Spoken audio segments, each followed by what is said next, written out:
Let's make no mistake about it. As I mentioned to the Prime Minister, the rest of the premiers, we need to be ready. We need to be ready to fight. This fight is coming 100% on January the 20th or January 21st.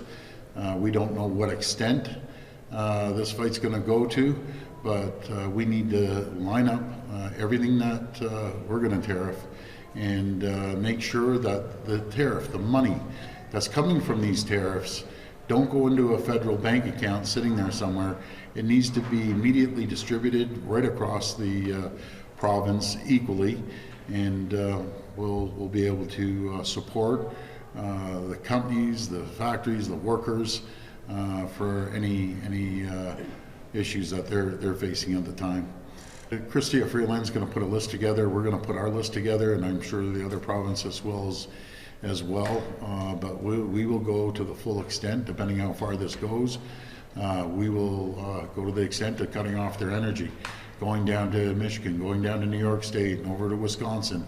I don't want this to happen, but my number one job is to protect Ontarians and Canadians as a whole, since we're the largest province. Yeah. On the gear, they're going to enhance gear, get more border patrol, more sniffer dogs, if you want to call them that, patrol dogs. They're going to make sure they have more drones and more opportunities to cover the border. They have asked us, and I have agreed that we will support them. Again, temporarily, as long as it takes to get through this. But again, we emphasize the border is not our responsibility. Well, I think he's being a little more aggressive than he was in the past. And I say this respectfully to the president. He's a different type of cat, to say the least. Maybe I'm a different type of cat, but you know, I've never seen you know, not so much aggression, but so matter of fact.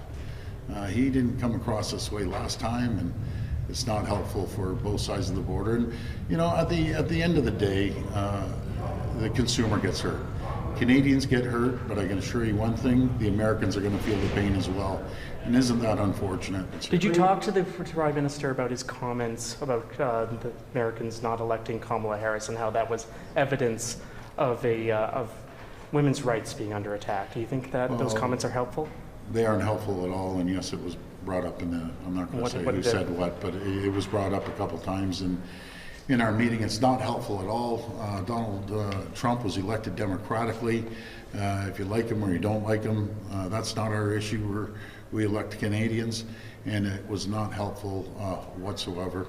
And I'm sure Prime Minister got the message loud and clear.